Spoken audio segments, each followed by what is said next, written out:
Yo guys, Neb here, and in today's video I'm going to be showing you how to get to champs the fastest way when points reset in the next couple of weeks.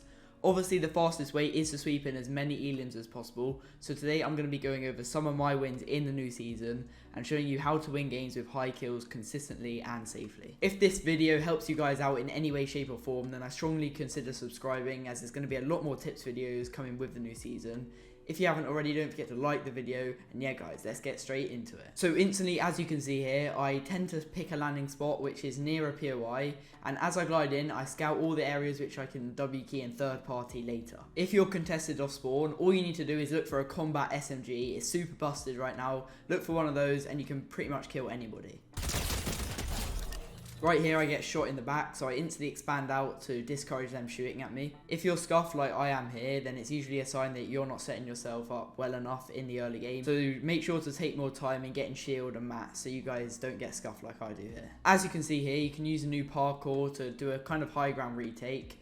I'm not that good at it, so I choke it the first time, but double click the spacebar, get up, I hit the guy whites, and when you're both white in a fight, it's always a race to quickly get your heals off, or just finish off the other player before they can heal. And that is why the usage of floppers and med mist is just so useful. And right here, I just change the angle of the fight, come up from a different angle and catch the opponent off guard. Another quick example here of how good the combat SMG is. As you can see, I drop a guy in the box with only 100 HP, I out aim him or out laser him, and yeah, it's a really easy kill. I recommend not W keying until you have one, just because of how OP it is. As you can see when setting up right hand peaks, I swing to the left to make it look like I'm not even going to go for the peak. And then I managed to catch him off guard with the pickaxe swing and finish him off. Because this guy's camping behind the door, I stick right on the right hand side to go out of his line of sight so he can't predict when I run through, and then I managed to finish him off pretty easily from there with a nice 80 damage tag. When trying to get to champs as fast as possible, you want most of your kills to come from third parties.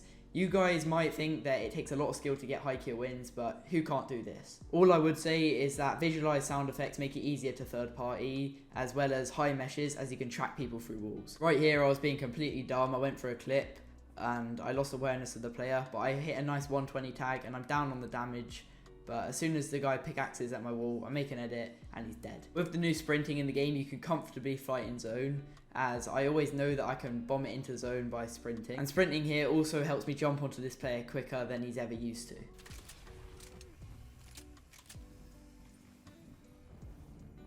While you're fighting, make sure to listen to the cues of your opponent's shots. Make sure to listen out for when they reload their SMG or shoot their shotgun, so you know when they can't shoot. Right here, my opponent shoots this shotgun, and that's exactly my time to edit.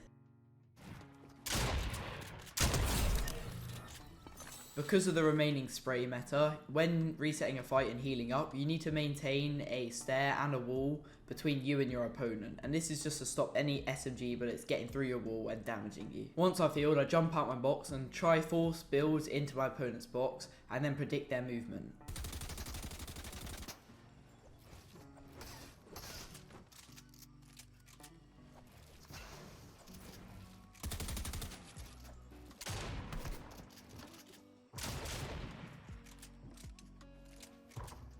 Right here I managed to get a full box on my opponent, but look how much I dip down and stay out of the field of view of my opponent. And then once I realise I have the damage advantage, then I can jump in and finish them off. When you kill someone, it's also good to have armoured walls so you can secure the loot. When there's only a few people left, you want to take your time and make sure you get all those points for the win and the final kills.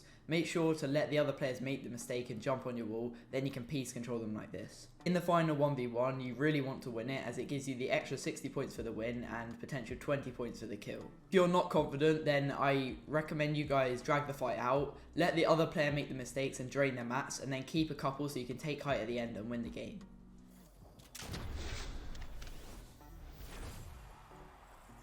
Now I'm going to show you another game where I do exactly the same thing. As you can see here, landing at a small place, scouting out the drop spot where I can key next, winning off spawn, and yeah, I'm not going to commentate this, enjoy the gameplay. Oh yeah, and one more thing, make sure when the games start to get difficult for yourself, try to stick to a consistent game plan. Land at the same place so you get better than all the other players and just give yourself the best chance of winning.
This shit hot, boy.